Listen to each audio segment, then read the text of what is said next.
All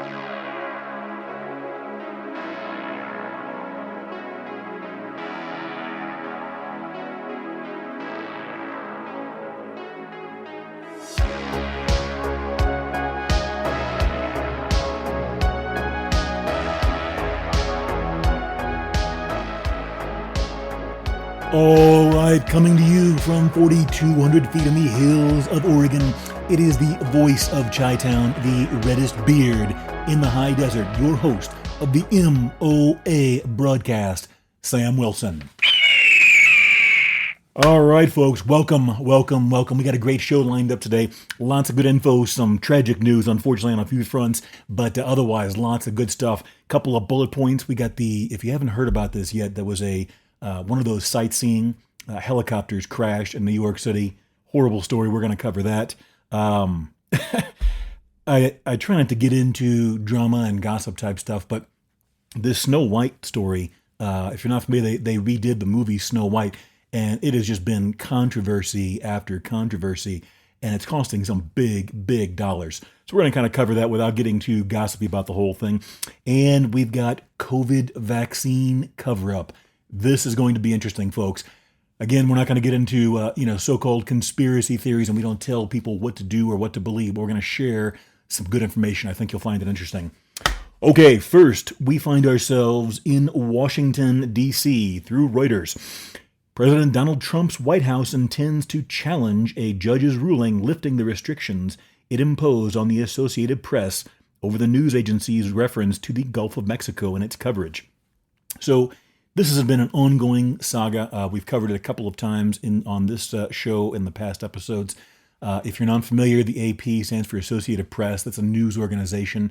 And long story short, they're duking it out with the White House and Trump and whoever else is involved in this. When Trump renamed the Gulf of Mexico to the Gulf of America, for whatever reason, and I'm sure we can speculate on a lot of them, but that it's immaterial at this point, the AP has refused to refer to it as the Gulf of America. And so basically for that reason, the Trump administration, the White House, whoever, they barred the AP from certain press locations. Like they couldn't go to the Oval Office. They couldn't be on Air Force One until they basically decided to call it the Gulf of America. And they didn't like it. So they sued they sued. I can't remember if they filed an injunction or not. Either way, the first judge didn't go with them. So they appealed it. And now apparently this judge, let's see, U.S. District Judge Trevor McFadden has ordered the White House to allow AP journalists to attend events open to the press in the Oval Office and on Air Force One, as well as larger spaces in the White House, while its lawsuit moves forward. It says that the administration has continued denying access to AP journalists as it fights this decision. So I don't know, at this point, there hasn't been a lot of good coverage, or I just didn't find it, if they're allowed in there or not. But they're going to continue to duke this out, and I guess we got ourselves a battle of wills going here, and I guess we'll see what happens. McFadden, the judge, he found that Trump's White House retaliated against the AP over its editorial choices, which violated protections for free speech under the Constitution, according to the judge. He did put his order on hold until Sunday to give the White House time to appeal. The White House began limiting it. Yeah, we covered that. They wouldn't, blah, blah. So I don't know. I guess they're going to keep doing this until somebody, this is probably going to wind up going to the Supreme Court too, like a lot of these lawsuits and injunctions and other things have been going on. So going to be interesting to see whatever side you support. It's going to be, they're not going to go down without swinging here. The White House plans to appeal, of course. So, okay, now we go to New York City, and we've got a doozy of a story when it comes to New York City, but we probably won't have time to get to it today. We'll see at the end of the hour. If we have enough time, we'll slip it in there. But man, if you have ever lost faith in humanity in New York, you've got a very good reason to. Holy smokes, unreal.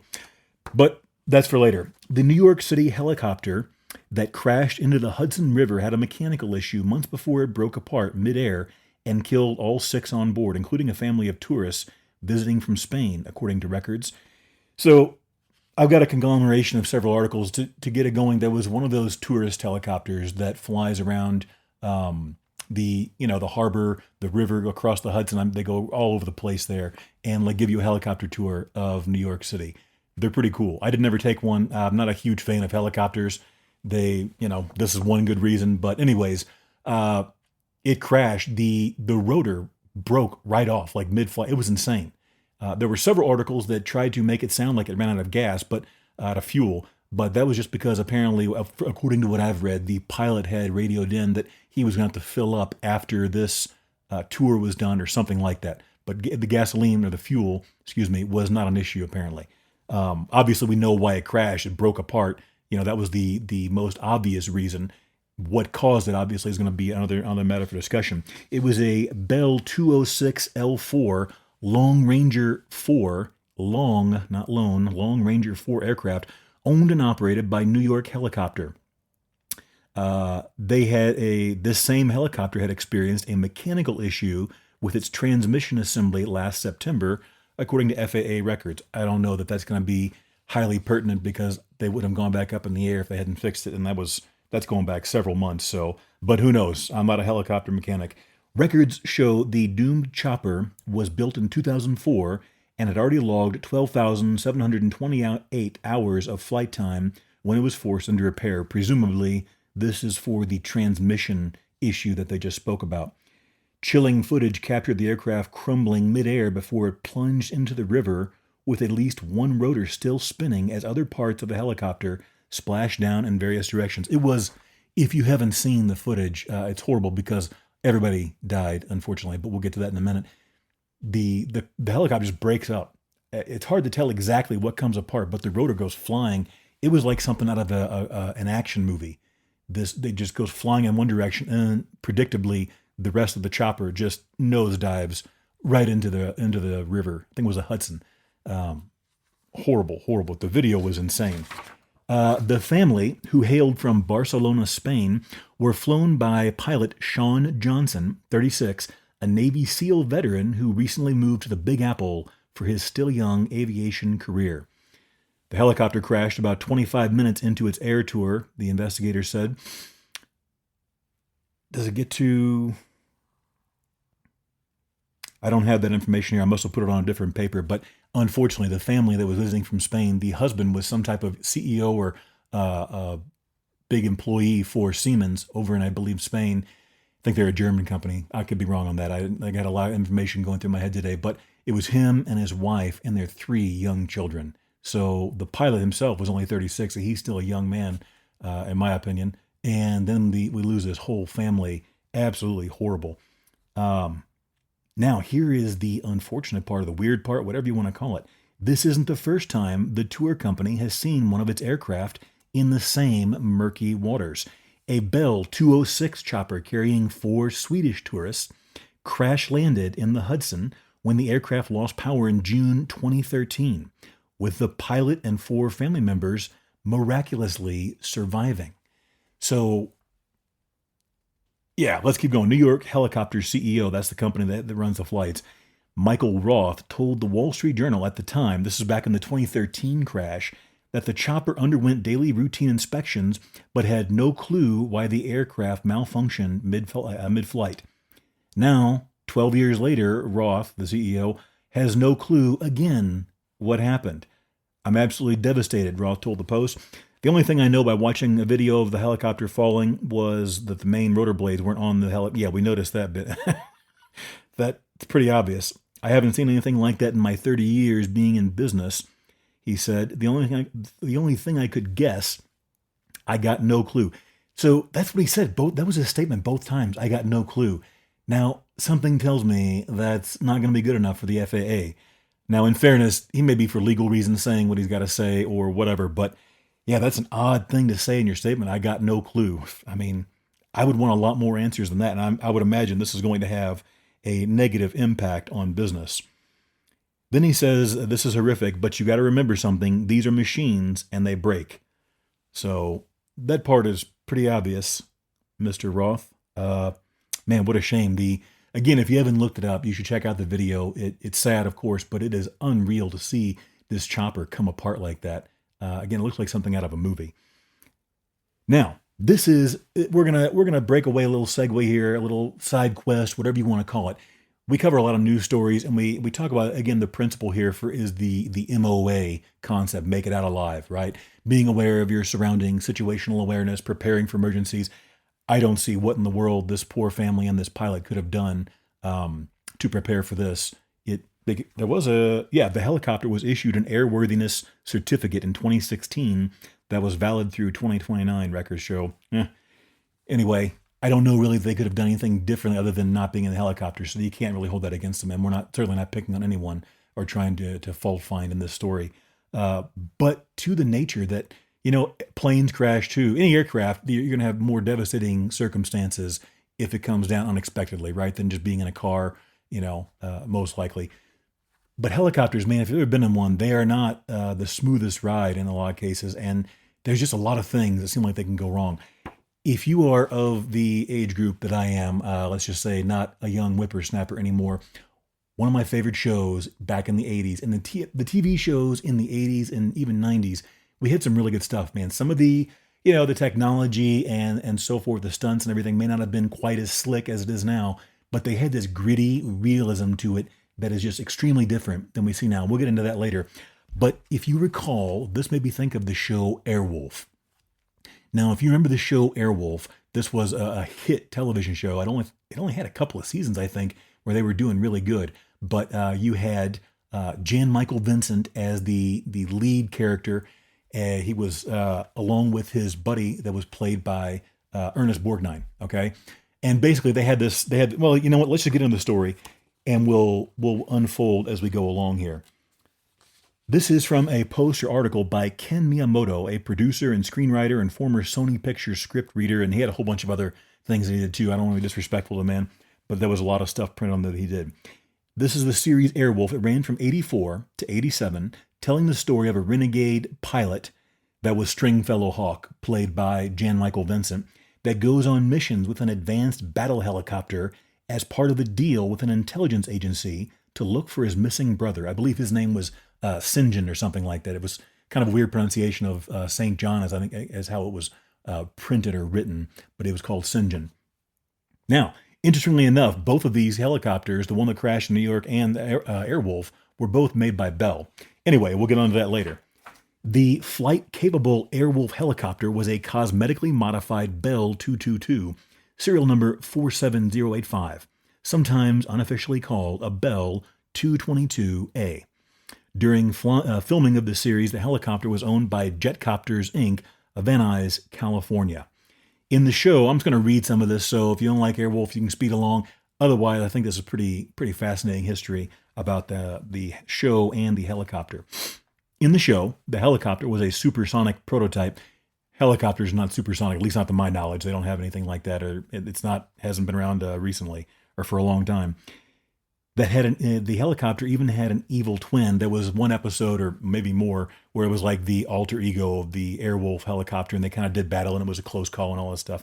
But it was a very technologically advanced helicopter. It had all these different, buttons and gauges and rockets, and it was almost like the Batman in the 60s. Whatever Airwolf needed for that episode, you could push a button and it popped up. So anyway, that was kind of the nature of it.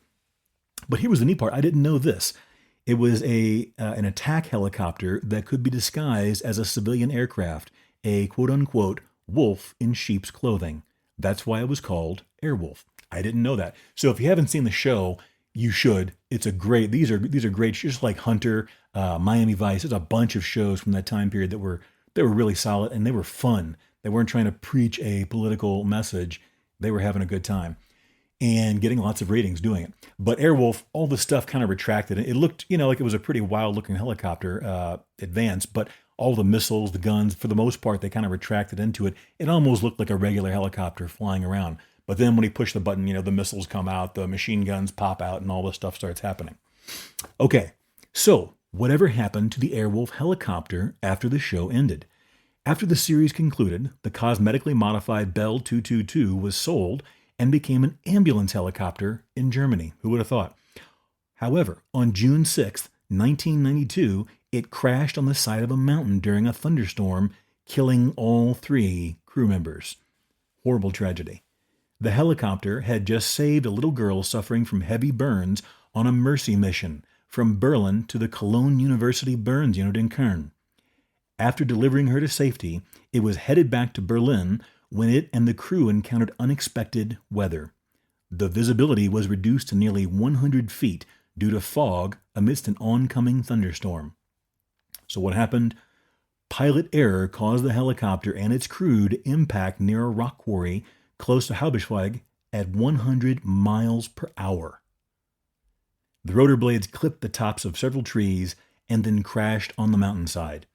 A local farmer heard the explosion and notified emergency services. It took them over an hour to find the crash site.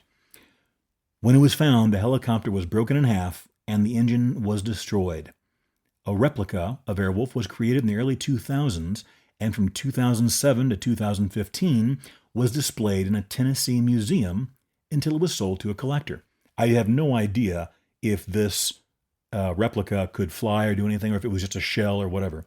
The replica is now on top of a $250 million mansion in Bel Air, California.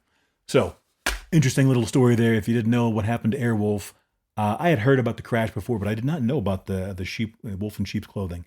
Thought that was pretty cool. I also didn't know that it had died on, or it crashed on that medical mission. So what a shame. Fortunately, the little girl made it though, so we're very thankful for that.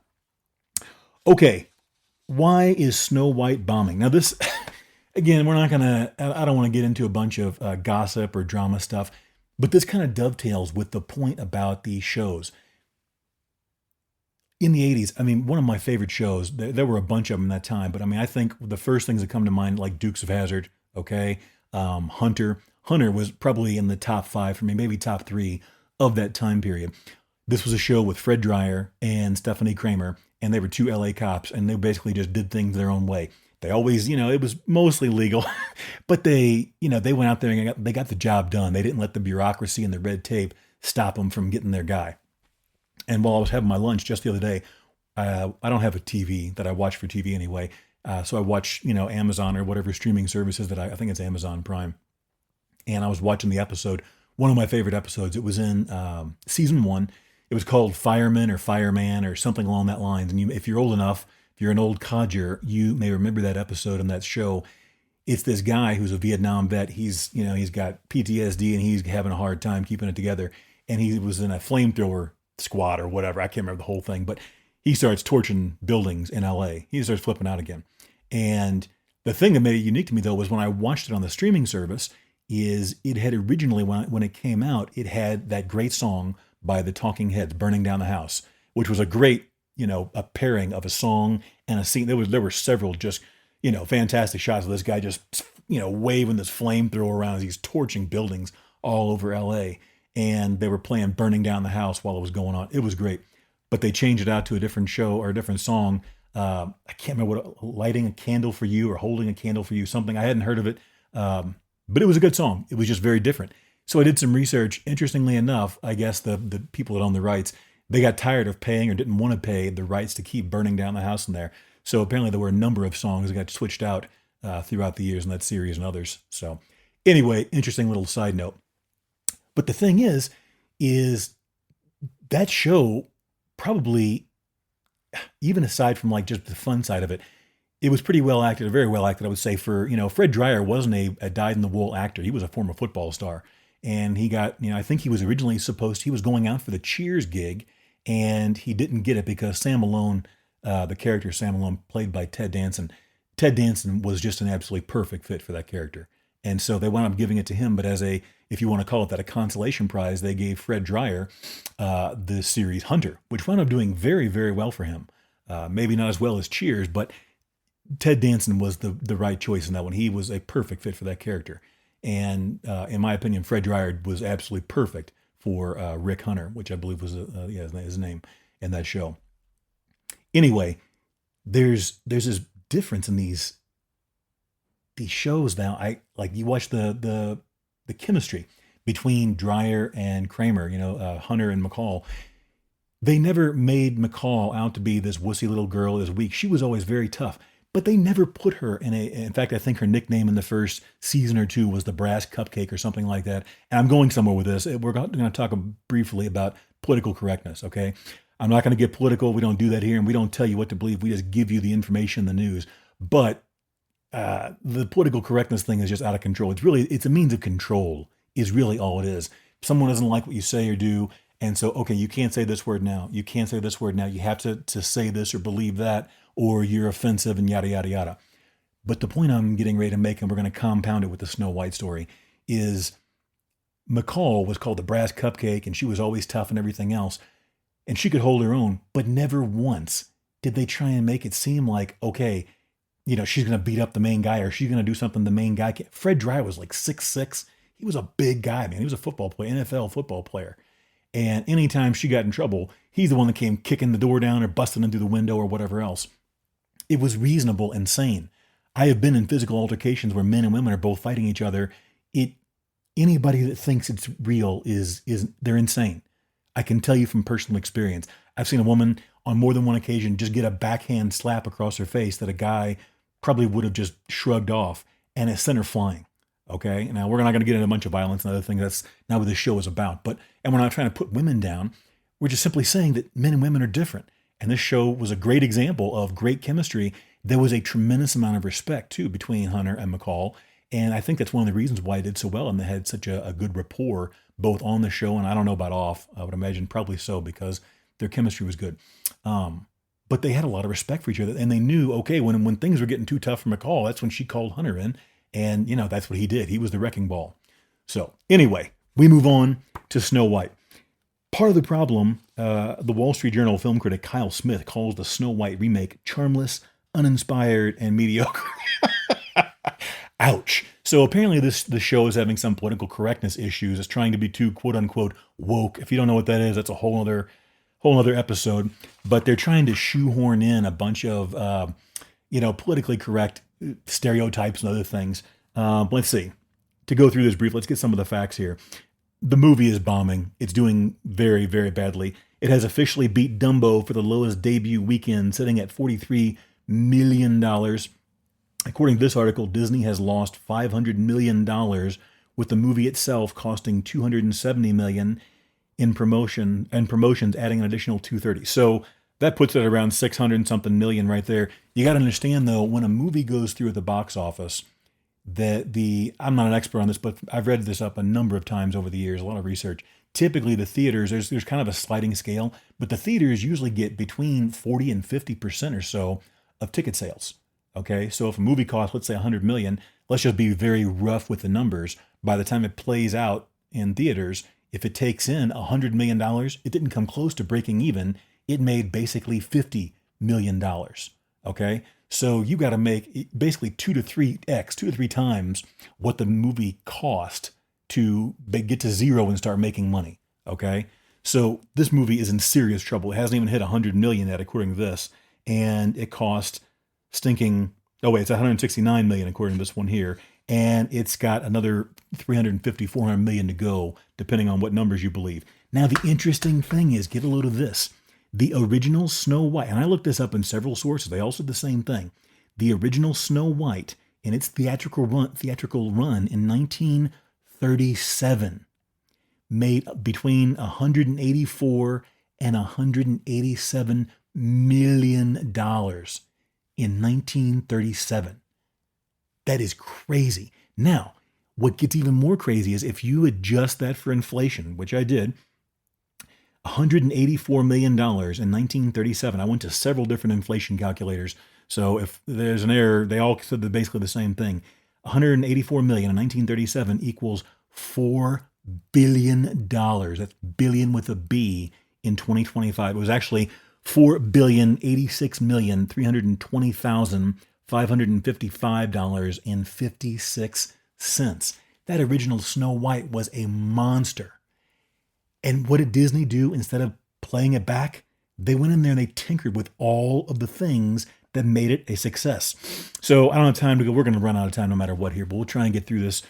Snow White is apparently focused more on empowerment and leading the villagers against the evil queen or whatever. I haven't seen any clips. I just read an amalgam of descriptions and reviews. The main star that played Snow White, she stepped in a big time, man. She went on the news. I don't know why people bring their politics and this stuff, but she made all kinds of negative remarks about Trump supporters, and just other political comments. There ain't going to be no prince this time type of stuff. There wasn't a prince. Apparently there was some type of bandit or somebody else. I don't know, depending on what you read here. And she just came across as really, really unlikable, which was a bad idea. Because at one point I even saw a video of her. She goes, if you don't like it, I don't need your business. Kind of sounds like you do. I don't think I probably would have said that. You don't really win people's hearts and minds and their pocketbooks over by insulting and belittling them. Just my 2 cents. And they were more focused on apparently changing the story. And here's the other thing that I got. Now, I don't know. We're not even going to get into whether this is offensive or not. I don't care. There were in the original one, there were the 7 dwarves characters. Okay. I don't know if they still use the term dwarf or not, but that's what we're going with. In this live action one, apparently some celebrity spoke out about how that would be offensive to dwarves. I believe he was a dwarf himself. I don't know how that worked out, but he said it would be offensive, or whatever the problem was. He spoke out against having dwarves in the live action remake of this film. Why would you do that? Imagine you're a dwarf in Hollywood. Already, you're going to have a limited amount of roles that you can take, right? They're just, not every movie or TV show is going to call for a dwarf character. Excuse me, let me get a sip. So imagine you're a dwarf in Hollywood, whether you like the movie or not, or whether or not it was a big success. Look at the massive amount of exposure that you could get for at least 7 dwarf actors in this film. A Disney production, there are going to be few movies on the planet that get the exposure that you're going to get in a Disney production. What a great way to market yourself for future jobs. And they cut them out and they used CGI characters and they called them, I don't know, I read several different versions of this online. It was magical beings or spirit people or I don't know, whatever it was. Some absolutely ridiculous nonsense. And just so they took all of the elements that made, and there was a bunch of other things they changed too. They took all these elements that made the original a massive $4 billion success. And they destroyed it all. And the movie is tanking bad. So, that's what happens when you try and take, I don't care if you use the term DEI or politically correct or whatever in the world it is. When you try and take things that people don't naturally agree with or go along with and cram it down their throats, you're going to have bad success. And okay, you know what? We got that. We'll save that segment. We're almost on time in this episode. Stay with me, folks. We're going to go ahead and take the break. When we get back, we're going to discuss what happens with real, strong women characters and movies and why these are great for everyone. And we've got some more, the COVID vaccines. You're going to love this. All right, when we get back from the break. More Make It Out Alive with Sam Wilson after this.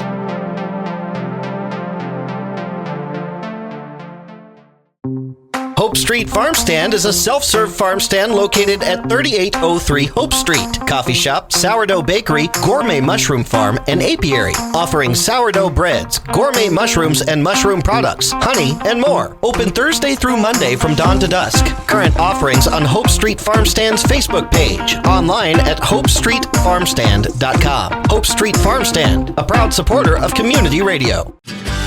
Klamath Community Radio is supported by Howard's Meat Center, now offering Smokin' H Barbecue, slow smoked ribs, chicken, tri-tip, and more. Located on South 6th Street next to Les Schwab. Online at howardsmeatcenter.com. Phone number 541-884-8430. Howard's Meat Center and Smokin' H Barbecue, where quality meets tradition. Want to get your business noticed? Sponsor a show on KKFO Gold Country Radio on 103.3 FM and create awareness through on-air announcements, our online stream at goldcountryradio.org, and our podcasts that live on forever. Your message reaches a broad local audience while also targeting listeners who choose to tune in to the shows they love. Plus, we promote your sponsorship across our website and social media. For more information, email goldcountryradio@gmail.com. Call 541-238-6989 or visit goldcountryradio.org. Gold Country Radio, your message heard locally and beyond. You're listening to the MOA broadcast with Sam Wilson. Will you make it out alive? And we are back from the break here with the Make It Out Alive broadcast. I am your host, Sam Wilson. And we have got more good information for you. Now, where we left off, before the break, we were talking about all this woke. And again, we're not going to get political, folks. That there are so many places. You can't go anywhere without getting somebody's politics. This is going to be more of an opinion piece, in my opinion. But we're not going to bring in Democrat this, Republican that, Trump, yada, yada, yada. We're just going to talk about, in my opinion, the reality of the situation. So we were talking about this Snow White thing. They were trying to make her more of a, I don't know if you call her a freedom fighter or not, but instead of just being Snow White, the damsel in distress and the prince that comes to save and you know, whatever. And I think it's been probably 30 or more years since I've even seen parts of the old Snow White. But they went to great lengths in a lot of these interviews to talk about how much different this Snow White was going to be. Now, remember, this was a formula that made Disney the equivalent of $4 billion in 1937. Anyway, the main star kind of went off the rails, in my opinion. She was not very likable. People, and they fled the theater. They don't want to see it. It's going to probably wind up costing them several $100 million in one fashion or another. They may make up a good chunk of that in DVDs or whatever, in the streams or whatever in the world the kids are doing these days. But they're trying to cram this stuff down people's throats. We use the example of, again, a fictional TV show, obviously, or a television program, Hunter, where, you know, you had Hunter, the male cop. He's this big 6'6" guy who's a former football player. And then you had his partner, who was McCall, who was a very petite lady. She did a great job, by the way. She really was a tough cookie in that show. You never, ever once thought this is some weak little lady that they just gave a gun and a badge to and told her to go. She did a great job. Really liked her performance all the way around. Anyway, so they got me thinking about, you know, people talk about the way things are now. Let's put it like this. Frequently, if you don't go along with this, what they call woke, or it used to be politically correct, now it's woke, this and that. There's always a new name for it. They're basically ways of controlling people's, you know, thinking and actions. If you don't say this and use this word instead, it's offensive, and now they're going to come after you and cancel you. I mean, imagine the insanity of you. If you truly want to help someone who's made a mistake, you don't try and cancel them and go after their livelihood, destroy their standing in society, lose them, you know, cost them their job. Do you think that's going to help someone change their point of view? No, that's not how you do it. That proves to you that the cancel culture stuff, it's not about helping people. It's about just giving people an opportunity to vent their venomous rage at people they don't like or agree with. It's insane. The acrimony is just, online's a nasty place anyway. But it got me thinking, there are two fantastic examples that I thought of, and I got to keep this brief because we got all kinds of good stuff ahead of us. But made me think of two examples that came to my mind immediately, and that was from two films from the 80s. Alien or Aliens, they were the Alien franchise, and then the Terminator, both 1 and 2. Here you had, in the Aliens franchise, you had the Ripley character played by Sigourney Weaver, and then in the Terminator franchise, you had the Sarah Connor character played by, I always forget her name, Linda Hamilton. Played by Linda Hamilton. Both of these gals did a fantastic job. I don't think anybody that I have ever spoken with saw those films. I've seen them on TV, so I didn't see the full versions. I remember watching them as a kid, but never saw those characters or those films and thought, wow, they were really trying to cram this lady down our throat. She was so, you know, fake and this and that. They propped her up. No, both of those characters were genuinely hardcore. They didn't really want to do it. They didn't want that mantle of being the hero or of being the savior, in my opinion. When I watched those films, they were both reluctant. They didn't want to do it. But when they realized it was up to them, hey, it's time. You got to put your spikes on and get in the game. They delivered. And it came from an authentic place, and that resonated heavily with the viewers of those films. Never once have I ever heard anyone remark anything to the remote notion that the Sigourney Weaver character of Ripley or the Sarah Connor character were, you know, quote unquote DEI hires or politically correct, even though that wasn't, you know, the thing that it is now. Back then, people were always impressed. They're like, wow, you know, great characters. They dug deep. Like in Alien, she has to protect that little girl. When she realizes that she is now responsible for this little kid's life, Ripley, you know, Sigourney Weaver's character, she puts it into overdrive, and the mama bear instincts, if you want to call it that, whatever you want to call it though, she realized it's time to go and she gets in there and squares off with this insanely large and powerful and deadly alien queen and goes to town, man. And the same thing in the other film, both of them. I forget which one came first. I think the girl, Newt was her name, was in the second film. Anyways, she was the same basic character. She didn't really want to do it, but when it became obvious it was now up to her to save lives, she did what she had to do. Same thing with Sarah Connor. She really didn't want anything to do with that. But whenever it was time, she embraced it fully and she did the job and she did it right. Now, what is the point? Clearly, I understand these are films, but that's what we're talking about. In the culture we live in today, if you don't celebrate even insane amounts of diversity or whatever, putting a woman in a man's job, and like we talked about in the first half, I've been in violent situations where I've seen women take physical blows that would have barely, scathed a man or affected a man, and it sent them flying. They were out unconscious, okay? We are not the same. Why would you want to be the same? We're different for a reason. Anyway, that's another story. But that is the point. We're in a point now where if you don't say, oh yeah, a woman can get in there and karate fight these, 4 other guys all at the same time, you're a misogynist. And it's like, that's not the case at all. That wasn't the point. Ripley didn't want to go in there and fist fight or MMA fight these aliens. She used tools that equalize things, okay? But it was really more her attitude. And that's where we're going. We got to get away from this idea of every time you disagree with somebody, trying to quote unquote cancel them and call them a misogynist or a racist or a whatever. Neither one of those women in those films, they were strong, tough, fierce women. But they weren't sold as, look at how tough this character is. She got put in a situation in basically both films where they had to do something and they rose to the occasion. In my opinion, that's part of what made the Die Hard, character, McClane with Bruce Willis. That had so much appeal because, not that he was trying to run away from it all, but that wasn't really what he was there for. But when the time came, he dug in. He was an everyman. And that's another thing. We don't have time. There's so much time, so much stuff to talk about. But have you seen action figure and action movies and their characters now, 30 years ago versus now? I saw a part of some action movie on Amazon the other day. It was a newer one. It looked interesting. I started watching it. These guys are like 30, 40 years old, and they look like they're teenagers.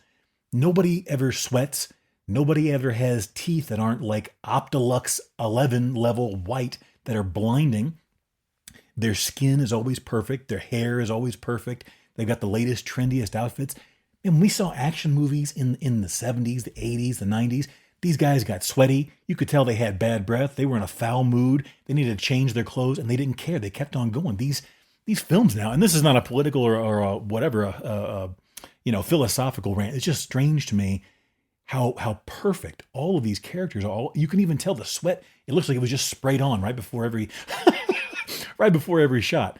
It's interesting though how far we've departed from the way things were gritty and believable back then. And now these movies, I can't hardly, maybe it's just me, I'm a bit of an extremist, but I can't hardly watch it. It just looks so fake. Anyway, that's that. Let's move on. We're going to run out of time. We got all kinds of stuff left. We've got our email. We've only got time for one today. We're going to go to DR. That's the only name he gave us. So we'll respect his privacy. A listener, viewer. Hello. I've been enjoying the podcast as I'm an avid outdoorsman and hiker. I'm a little older now, so I don't get out as much as I would like, but I still enjoy hitting the trail. Excuse me. I have always been intrigued by hollow handle survival knives. For those of you that don't know, I design and make and produce both custom handmade and on a small production level hollow handle survival knives and other knives that you can find at gearconvoy.com with a whole bunch of other outdoor gear. Anyway, we'll get back to that. I have always been intrigued by hollow handle survival knives, and I already owned one of your Packlight ultralight hollow handle knives that I purchased before your podcast came out. Thank you. That is how I found you. My question is, what do you recommend as far as a kit in a hollow handle knife that is actually practical? Thanks in advance, and keep up the podcast. I'm enjoying them. DR. Well, thank you, DR. Much appreciated. I'll tell you what, for those of you that are watching the video version of this is what he's talking about. This is my Packlight. It stands for Pack and Camp Knife, PACK. It's an acronym, light, because it's so light.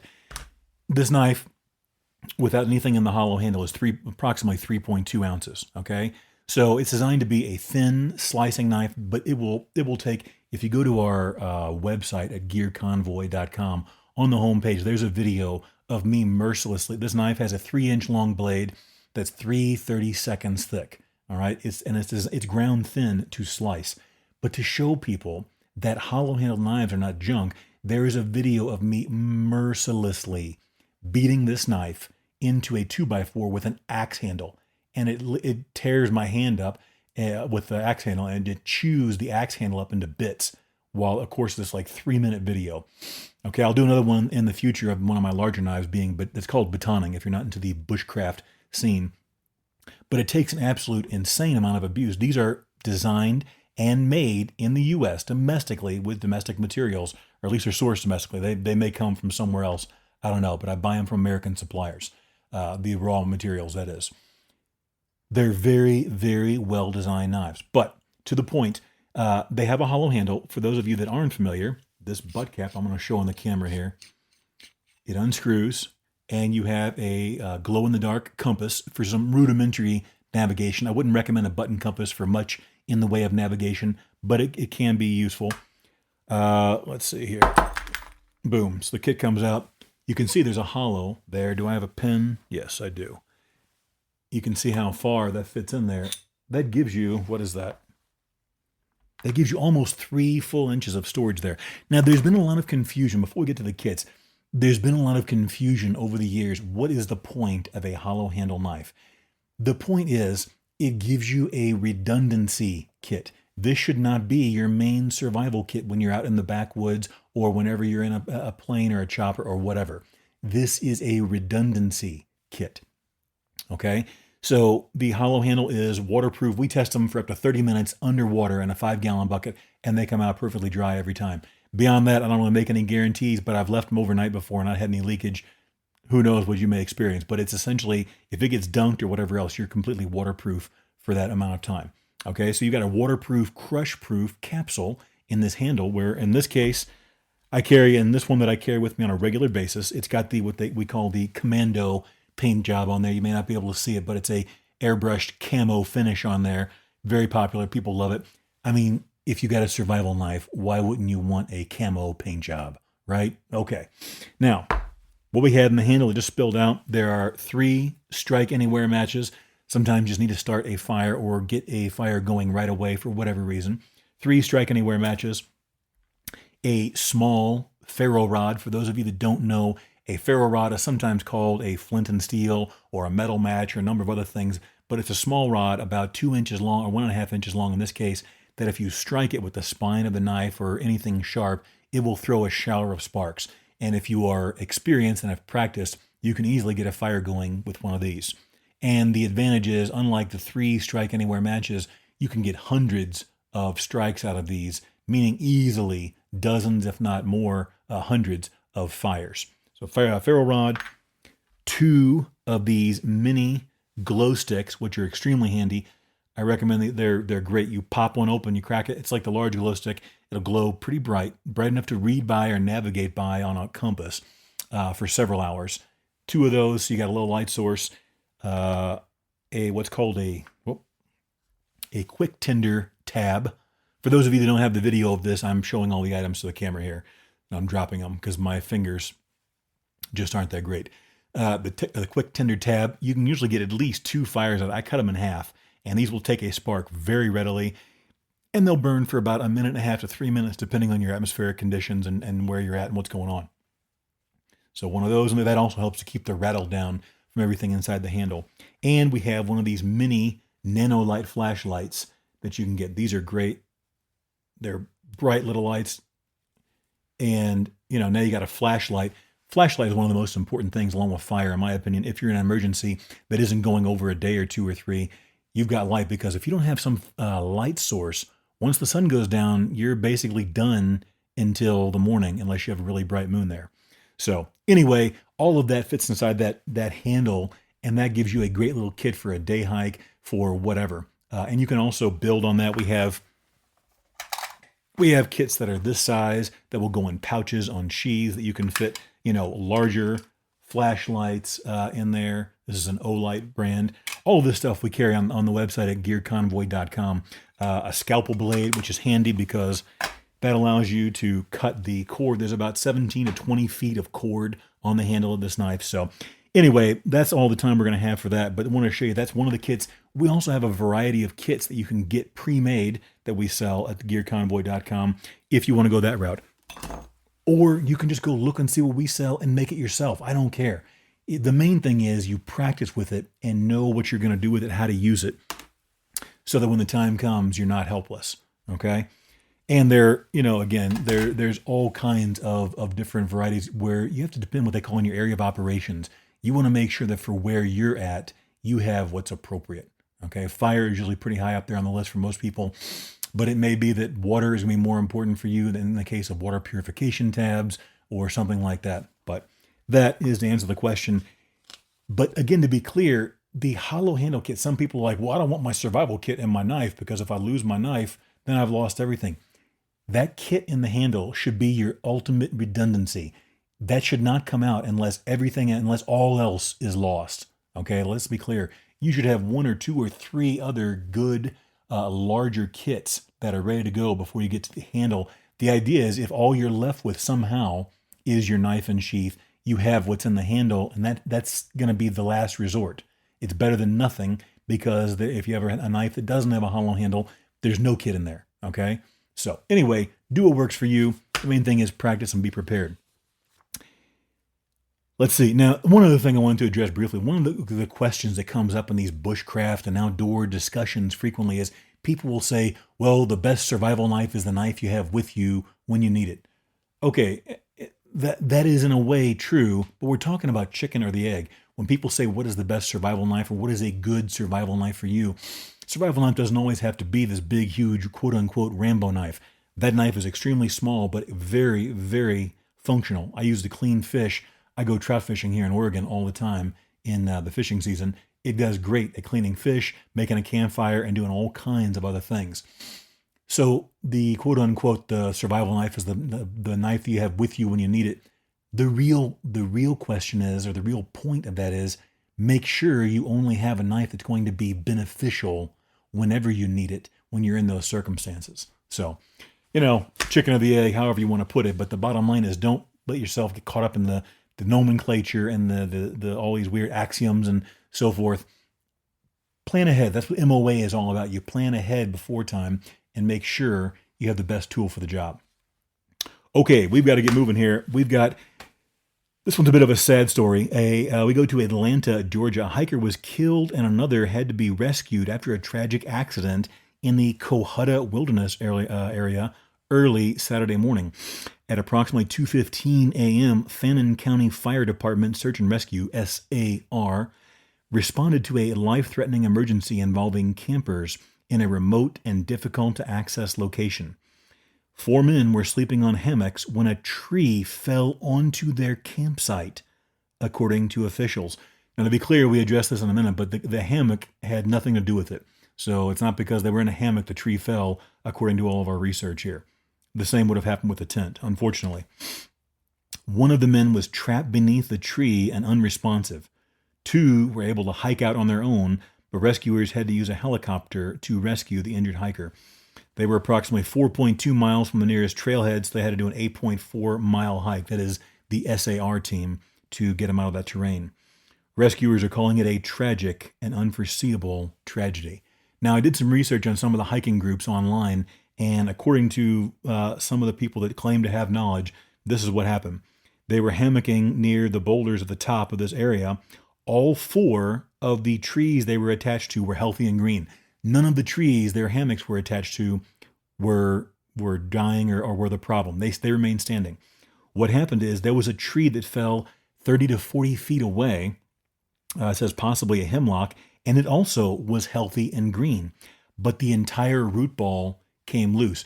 Apparently this area, if you've ever been in Georgia, a lot of the area there is clay, it's silty. It's not like the deep, dark, rich soil that you have like in the Midwest.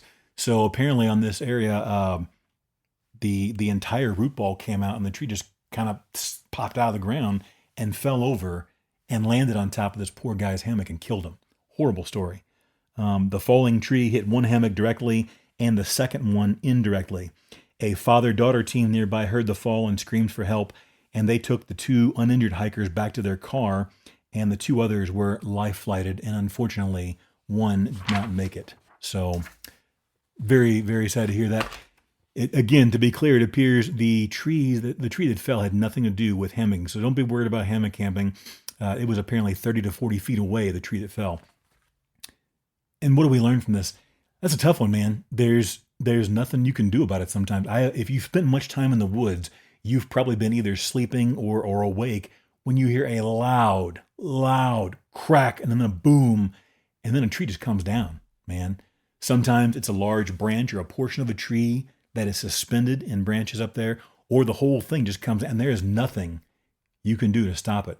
So, you got to check that the night before while you still have daylight. But I mean, how far out do you check?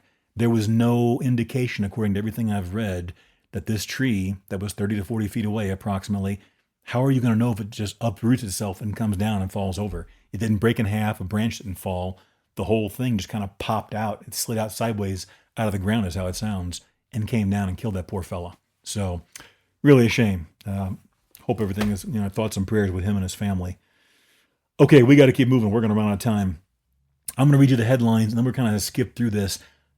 Folks, again, we don't get political, and we don't tell you what to think or believe in most cases, unless it's an opinion situation. In this particular piece, we're just going to give you the facts, and you draw your own conclusions. Headline. The New York Post, CDC doctor monitoring bad COVID vaccine reactions may have deleted files, alleges Senator Ron Johnson. So there was a doctor who's monitoring the negative responses people had to the COVID vaccines, and according to the senator, he may have deleted some of his files. He's been accused by a Republican senator of mishandling and possibly deleting key records. The man who is alleged to have done this, Dr. Tom, I'm probably going to pronounce this wrong, Shimabukuro, the director of the CDC's Immunization Safety Office, has been struggling to produce records while complying with a subpoena from Senator Ron Johnson for vaccine safety data.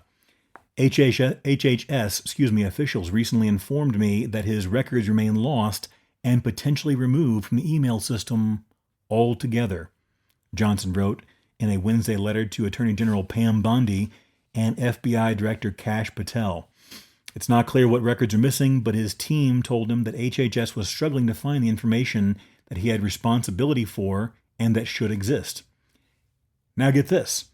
The Wisconsin senators' concerns about the adherence to record-keeping requirements come on the heels of revelations that the NIH, the National Institutes of Health, senior advisor Dr. David Morens retained very few emails or documents pertaining to the government's response to the COVID-19 pandemic. What did he allegedly do? In November 2023, the Senator Johnson discovered evidence that Morens had instructed colleagues in 2021 to contact him at his Gmail address, apparently not going through the internal email servers and service that they have. Excuse me. Now, what happened next? The Dr. David Morens later indicated that he couldn't remember whether he deleted emails.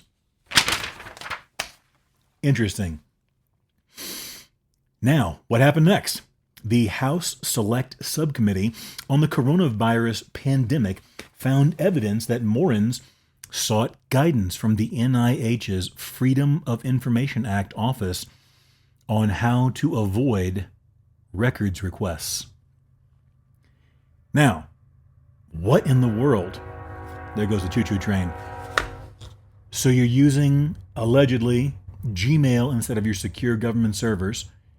You're asking how to avoid FOIA requests, Freedom of Information requests, and you can't remember if you've deleted information pertaining to possible negative side effects of COVID vaccines. Ask yourself a question. Why would you do that? Why?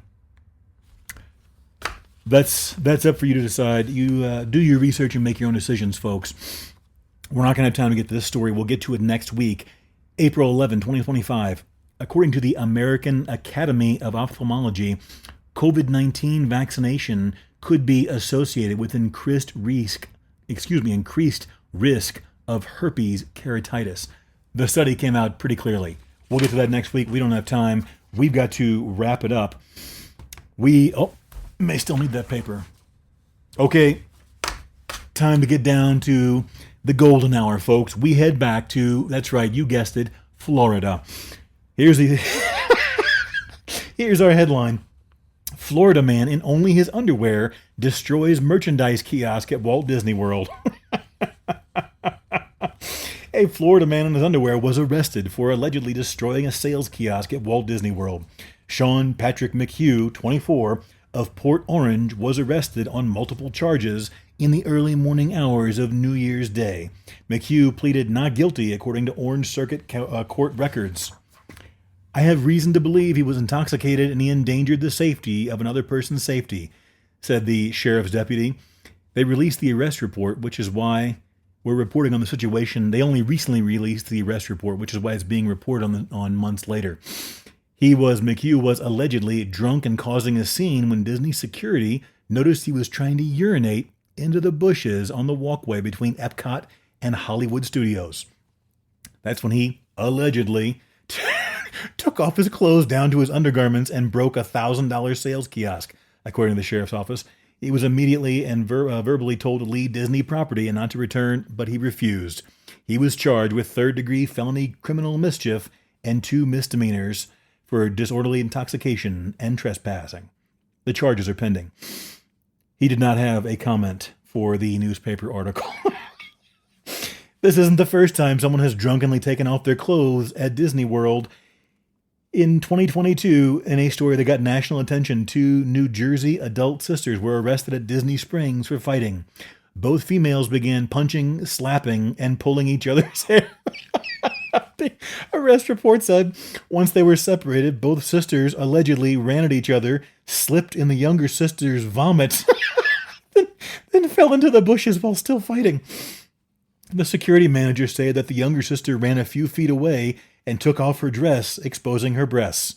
Shortly after, they began to punch each other again. Oh. I don't know what it is, man, in Florida. They love to start taking their clothes off and fighting, man. Whew. The woman was wearing only her sandals and underwear by the time the sheriff's deputies arrived on the scene. Well, folks, I guess it wasn't the happiest place on earth after all. That's gonna do it. That's it, folks. Remember, don't wait until you have an emergency to prepare for it. If you wait, it may be too late. If you don't make it out alive, you don't make it out at all. Stay safe out there, folks.